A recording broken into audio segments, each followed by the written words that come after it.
अस्सलाम वालेकुम। वालेकुम अस्सलाम। भैया की नाम है अपना? नजर खान। नज़र जी जी नज़र मोहम्मद जी। किहड़ी जगह तो आए ने? जिला भावनगर शहर अरुणाबाद। बस शहर ही दसी दा हुंदा।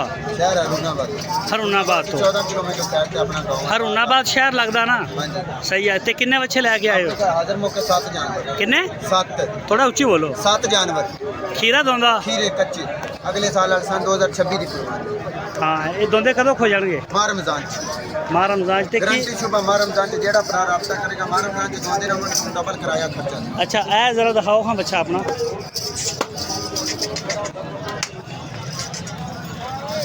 ओहो अच्छा जी ए खीरा है भी? खीरा खीरा ये अच्छा। अच्छा ए सलगर आ जी। कि सलागा? सलगर सलगर। अच्छा इनू परे करो हमारा सलगर नू। ठीक हो गया। इस सलगर का की रेट दे रहे हैं? ते तिन्ना दा 3,25,25 हज़ार 3 लाख ते 25 प्यार मोहब्बत हो जाएगा जेड़ा अपना राब्ता। अच्छा आ तिन्ने बच्चे जेड़ा भी ला लो 3,25,000 नू। हाँ जी प्यार मोहब्बत सही हो गया। अच्छा आ साइड आयो एदा दिखाओ जरा है कि एदा की रेट है? किन्ना दा 2,25,000 ए 25 नाल लाजमी लगेगा? या 2,25,000 प्यार मोहब्बत होगी। अच्छा प्यार मोहब्बत होएगी जेड़ा अपना तो जो प्यार मोहब्बत हो जाएगी फिर 25 हट जाएगा हट जाएगा फिर 2 रह जाएगा। 2 रह जाएगा। सही हो गया। अच्छा जी अभी तो आके खड़ा है एड़ा ये भी आपने आज ये भी दिखा दो। ये चोलस्ता नहीं है जी जी। बच्चे ਨੂੰ पसीना ही बड़ा आया होया तेरे ਨੂੰ। गर्मी थोड़ी है। हाँ गर्मी काफ़ी है ਜਿਹੜਾ ਆਹ ਤੇ ਮੈਨੂੰ ਲੱਗਦਾ 2027 ਦਾ ये 2027 दिन दोनों जा ਦੋਨੇ ਹੀ? दोनों ਸਹੀ ਹੈ।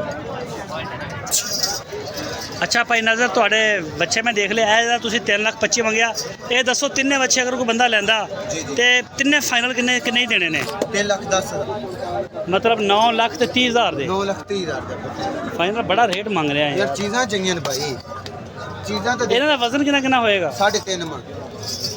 ਅੱਛਾ ਲੱਖ ਰੁਪਏ ਤੋਂ ਵੀ ਉੱਤੇ ਮੰਗ ਰਹੇ ਆ यार चीज़ां तो देख लाख रुपये भी आ चीज़ें मंडी ਦੇ ਵਿੱਚ ਰੇਟ ਹੋਵੇ ਤਾਂ ਕੋਈ ਨਹੀਂ ਦਿੰਦਾ ਬੰਦਾ। ਔਰ ਇਹਦਾ ਵਜ਼ਨ ਕਿੰਨਾ ਕਿੰਨਾ ਹੋਏਗਾ? 3.5 मन। ਇਹਦਾ ਤਕਰੀਬਨ ਕੀ ਰੇਟ ਪੈ ਗਿਆ ਮਣ ਦਾ? 60-65,000 60-65,000 ਰੁਪਏ ਨੂੰ। 70,000 ਨੂੰ ਪਵੇ। ਸਹੀ। ਅੱਛਾ ਤੇ ਦੂਸਰਾ ਆਪਣਾ ਨੰਬਰ ਦਿਓ। 0309 ਹਾਂ 440 4340 व्हाट्सएप कॉल मोबाइल कॉल दुनिया भर से। ਸਹੀ ਹੋ ਗਿਆ। ਨਜ਼ਰ ਭਾਈ ਟਾਈਮ ਦੇਣ ਦਾ ਬਹੁਤ ਸ਼ੁਕਰੀਆ ਬੜੀ ਮਿਹਰਬਾਨੀ ਸਾਡਾ ਟਾਈਮ ਕੱਢਿਆ ਸਾਡੇ ਵਾਸਤੇ।